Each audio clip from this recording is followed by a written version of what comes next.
Hello guys, तर आज आहे गुढीपाडवा. तर गुढीपाडवानिमित्त आम्ही छान रांगोळी काढलेली आहे आणि त्यानंतर मी लागली माझं डिपार्टमेंट सांभाळायला.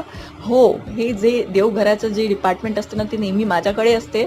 तर इकडे सगळं मी छानपैकी तोरण वगैरे बांधून राहिलेली आहे आणि नंतर मी छान प्रार्थना केली आणि ताई मागून बघत आहे की ही एक्झॅक्टली करत काय, माझ्यासाठी काही मागते की नाही. मग या आमच्या घुगऱ्या शिजलेल्या आहेत, जे की टेस्टी वाटत आहे. आणि मग मी आणि मम्मी निघालो सरळ मातामायकडे. तर ही सगळ्या लेडीज तिथे जमलेल्या होत्या आणि त्यांची खूप लांब अशी पूजा चाललेली होती आणि त्यानंतर फायनली मम्मीचा रांगेत नंबर लागला आणि मम्मीनी पण आपली पूजा सुरू केली. त्यानंतर आम्ही दर्शन घेऊन घरी परतलो आणि या बढियापैकी आमच्या घुगऱ्या रेडी होत्या आणि मग काय त्याचा आस्वाद घेतला आणि घुगऱ्या खूप जास्त टेस्टी होत्या. सो या दॅट्स इट फॉर टुडे. जर व्हिडिओ आवडला असेल तर लाईक शेअर आणि सबस्क्राईब करायला नका विसरू. Okay bye, keep watching Dimple blogs.